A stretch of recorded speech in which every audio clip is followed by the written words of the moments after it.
Hello അസ്സലാമു അലൈക്കും.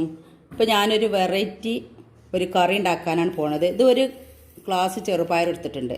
സാധാ ചെറുപയർ തന്നെയാണ്.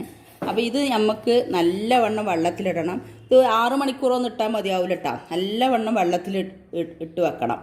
എന്നിട്ടത് 2 സൈഡും ഇങ്ങനെ തോല് പൊട്ടി വരുന്ന പരുവാകുന്നത് വരെ വെള്ളത്തിലിടാം.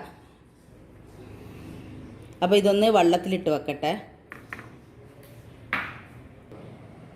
ഇപ്പോൾ ഇത് നല്ലവണ്ണം വെള്ളത്തിലിട്ട് വെച്ചതാണ്. ഞാനിത് 2 ദിവസം 1.5 ദിവസമായിട്ട് അത് വെള്ളത്തിലിട്ടിട്ട്. ഇനിയിപ്പോൾ നിങ്ങൾക്ക് അങ്ങനെ ബുദ്ധിമുട്ടുണ്ടെന്നുണ്ടെങ്കിൽ ഒരു ദിവസം വെള്ളത്തിലിട്ടതിൻ്റെ ശേഷം ഒന്ന് ഫ്രിഡ്ജിൽ വെച്ചാൽ മതി. ഫ്രിഡ്ജിൽ വെച്ചാൽ ഫീസറിലല്ല, വെള്ളത്തോടുക്കനെ വെള്ളം വാർന്നിട്ടോ ഫ്രിഡ്ജിൽ ഒരു ദിവസം കൂടി വെച്ചാൽ ഇതേപോലെ നല്ലവണ്ണം പൊട്ടി വരും. അപ്പോൾ ഇത് നമുക്ക് നല്ലവണ്ണം ഇങ്ങനെ വരതി എടുത്താൽ തന്നെ ഇതിൻ്റെ തോല് പോരും. അപ്പോൾ ഇതിൻ്റെ തോല് ഒക്കെ കളഞ്ഞിട്ട് ഇതിൻ്റെ വെള്ളം അതുകൊണ്ടാണ് ഞാൻ കറി വെക്കാൻ പോണത്. ഇപ്പോൾ തോല് എങ്ങനെ കളയാമെന്ന് കാണിച്ചു തരാം. ഇപ്പം ഇങ്ങനെ നല്ല വെണ്ണം തിരുമ്പി കൊടുക്കുക. പക്ഷേ കുറച്ച് ഉപ്പിട്ടിട്ട് വേണമെങ്കിലും ഒന്ന് വരുതി കൊടുക്കാം കേട്ടോ. അപ്പോൾ ഇത് നല്ല വെണ്ണം ഇങ്ങനെ നിരത്തി കൊടുക്കാം.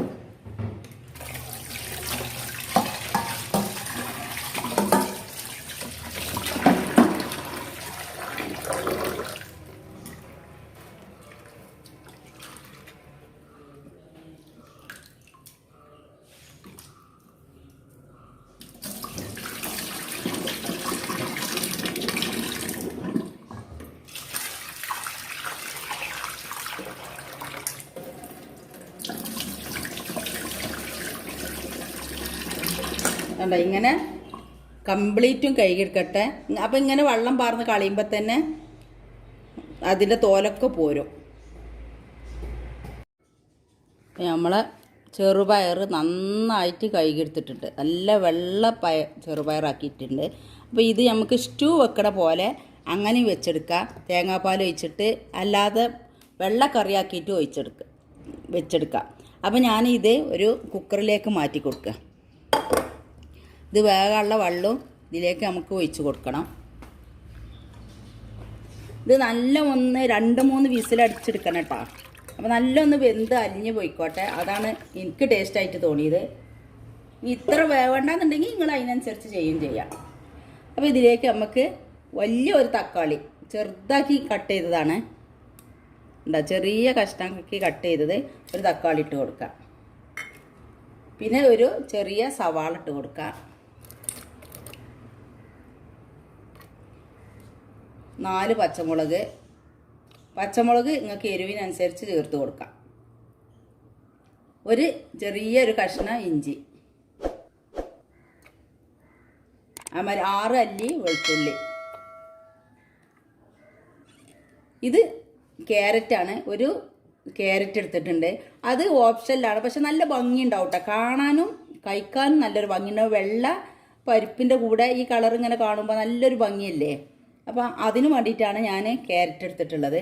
പിന്നെ മഞ്ഞൾപ്പൊടി, ഉപ്പിൻ്റെ അളവൊന്നും ഞാൻ പറയണില്ല. നിങ്ങൾക്ക് എത്രയാണ് ആവശ്യം വെച്ചാൽ അതിനനുസരിച്ച് ഇട്ട് കൊടുക്കാം. നല്ല ഒന്ന് മിക്സ് ചെയ്യുക. അപ്പോൾ നമ്മളിത് അടുപ്പത്ത് വെച്ചിട്ടുണ്ട്. ഇത് തള വരാനായിട്ടുണ്ട്. ആ സമയത്ത് നമുക്കിതൊന്ന് മൂടി കൊടുക്കണം. തള വന്നതിൻ്റെ ശേഷം മൂടി കൊടുത്താൽ ഇതിലൂടെ എയർ പോകട്ടെ. അപ്പോൾ എന്തെങ്കിലും അടിഞ്ഞിട്ടുണ്ടെങ്കിൽ അത് തുറക്കാൻ വേണ്ടിയിട്ടാണ് അങ്ങനെ ചെയ്യുന്നത്. അപ്പോൾ വിസിലിട്ട് കൊടുക്കാം. ഒരു 3 വിസിലാണ്ട് എടുക്കട്ടെ. അപ്പോൾ 4 വിസിലൊക്കെ അടിച്ച് നല്ല ചൂടൊക്കെ ആറിയിട്ടുണ്ട്. അപ്പോൾ ഒന്ന് തുറന്ന് നോക്കാം. നന്നായിട്ടൊന്ന് ഇളക്കി മിക്സ് ചെയ്ത് കൊടുക്കുക. അതിന് ശേഷം നമുക്കിത് താളിച്ചെടുക്കണം. കടും കരിവേപ്പിൻ്റെ ഇലയും ഉണക്കമുളകൊക്കെ ഇട്ടിട്ട് ഒന്ന് താളിച്ചെടുക്കാം. ഇപ്പം ഞാനൊരു അടുപ്പത്ത് ചട്ടി വെച്ചിട്ടുണ്ട് താളിച്ചെടുക്കാൻ വേണ്ടിയിട്ട്. അപ്പോൾ അതിലേക്ക് ആദ്യം തന്നെ കടുക് ഇട്ട് കൊടുക്കാം. ഇത് കുറച്ച് നല്ല വറ്റിച്ച് നമ്മൾ പിന്നെ ഗ്രേവി പോലെ ആക്കി എടുത്തിട്ടുണ്ടെങ്കിൽ ഉരുളങ്കിഴങ്ങിൻ്റെ സ്റ്റൂ ഉണ്ടാക്കൂലേ, അതുപോലെ ഉണ്ടാക്കിയെടുക്കട്ടോ. നല്ല ഇതാണ്. നമ്മൾ നെയ് റോസ്റ്റ് ഇക്കൊക്കെ കൂട്ടുണ്ടാക്കുന്ന പോലെ ഉരുളങ്കിഴങ്ങിന് അതിലൊക്കെ ചെയ്തെടുക്കുക. നല്ല ടേസ്റ്റുമാണ് ഇങ്ങനെ ചെയ്തെടുത്തിട്ടുണ്ടെങ്കിൽ. അമ്മ പായസം വെക്കുന്ന സമയത്ത് ഇതേപോലെ ചെറുപയറിൻ്റെ പരിപ്പിന് ബദൽ ഇതേപോലെ എടുത്തിട്ട് പായസം വെച്ചാൽ ഒക്കെ നല്ല ടേസ്റ്റാണ്.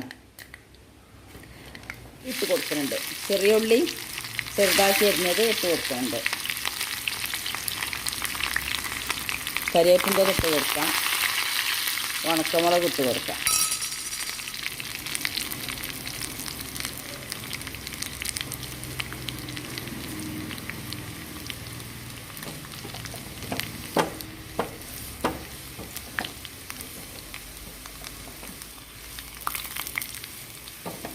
അപ്പം ഇതിലിട്ട് കൊടുത്ത ഉള്ളി അധികം മൂത്ത് പോകേണ്ട ആവശ്യമില്ല.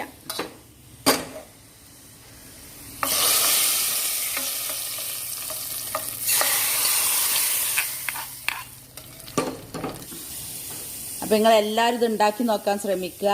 നല്ല ടേസ്റ്റുള്ളൊരു ഇതാണിത്. ഇത് ചോറിൻ്റെ കൂടെയും നെയ്ച്ചോറിൻ്റെ കൂടെയൊക്കെ കഴിക്കാൻ പറ്റും കേട്ടോ. നല്ല ടേസ്റ്റാണ്. ഇനി സ്റ്റൂ പോലെ ആക്കണമെന്നുണ്ടെങ്കിൽ തേങ്ങാപ്പാൽ കട്ടിക്ക് ഒഴിച്ചിട്ട് അങ്ങനെയും ചെയ്തെടുക്കുക. അപ്പം നിങ്ങളെല്ലാവരും ഉണ്ടാക്കി നോക്കുക.